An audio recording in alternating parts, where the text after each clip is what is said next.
it's so funny because people say like, oh, I just need to have the physical thing. And I'm just thinking, that's like what your grandpa says. Like, I just don't trust a phone where the wire doesn't go into the wall or whatever.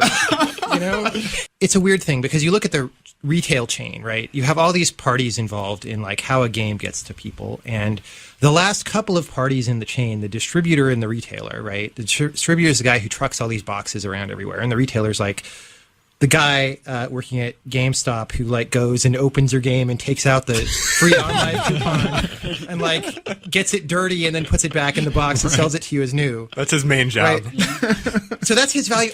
All that stuff is really expensive, right? And it's inevitable. It's like, you know, sometimes capitalism works well and sometimes it doesn't. But what it does is it tries to eliminate inefficiencies like that, right? Mm-hmm. So there's that. Like that is going to go away. And GameStop knows that. That's why they bought an online download service, right? Mm-hmm. But the last part is just, I kind of don't know how to do this without launching into a horrible rant. But like, look, okay. So hopefully many listeners are familiar with the concept of peak oil, right? Mm-hmm.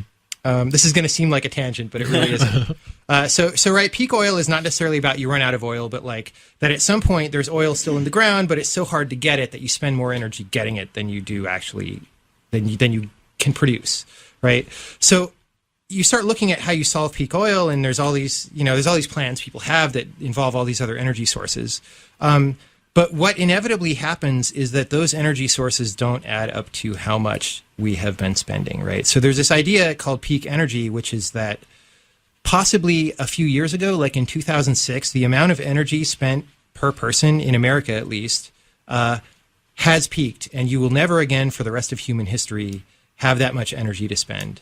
And it'll continue to go down for a while. This may or may not be true. It could be disrupted by various things, but the point being that producing all this plastic crap that gets shipped out everywhere in the world, it's horrible for the environment, and it uses all this energy in a very wasteful way. And, you know, just so you can feel good that you have a piece of plastic crap on your shelf that doesn't mean anything because you could have, like, downloaded it. Right.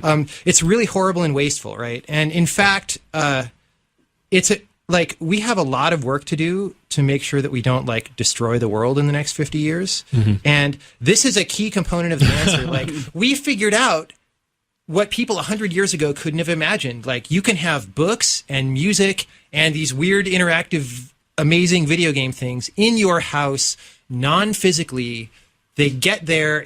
The transport is basically free, and you have all this knowledge at your disposal. And like the fact that people are complaining about the fact that we live in the future and everything is amazing is just kind of horrible. The fact that they want to destroy the earth further so that they can have a little plastic thing on their shelf.